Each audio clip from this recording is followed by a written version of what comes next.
طبيا في حاجه اسمها هايبرتنسيف ايمرجنسي او ايرجنسي، اللي هو الضغط العالي الحرج. ودي حاجه انا حابب الناس كلها تعرفها، لان انا ممكن كتير قوي اصحى من النوم الساعه 4 الفجر على عيانه بيقول لي دكتور انا ضغطي 150 90 مش عارف اعمل ايه. ايه هو الضغط الحرج اللي لو فضل المريض عنده فترات طويله ممكن يؤدي لحدوث مضاعفات؟ الضغط الحرج اللي هو يكون اللي فوق ال 200 واللي تحت فوق ال 110. يعني لو الضغط عدى ال 200 على 110 اذا انت اسمك ضغط حرج، ويفضل ان الضغط دوت ينزل بسرعه. وده عاده ما بيتمش في البيت، ده بيتم في شغل طوارئ او شغل مستشفيات. فلو ضغطك عدى الارقام ديت اتوجه على طول على الطوارئ، عشان استمرار ارتفاع الضغط في الارقام ديت ممكن يؤدي بعد كده لا قدر الله الى حدوث نزيف او حدوث جلطات او حدوث مشاكل كتير قوي. كتير قوي انا مثلا بدي العيان يبقى لسه متشخص اول مره ان عنده ضغط، بديله العلاج وافهمه ان انت ضغطك هينزل خلال اسبوعين.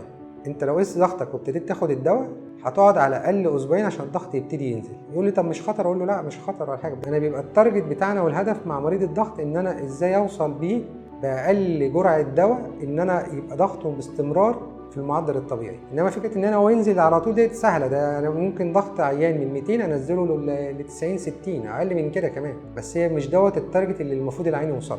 ولازم العين يبقى فاهم حاجه ثانيه، ان ادويه الضغط هي ليها تاثير تراكمي. يعني مش انا هاخد البرشامه دلوقتي ضغطي هينزل دلوقتي، لا. يعني انا من كتر اللي بنشوفه من العيانين بفهمه بقول له ايه، ما تقيس ضغطك خلال الاسبوعين دول خالص، لما تيجي اول قياس للضغط هيبقى عندي انا، والعين كده بيرتاح.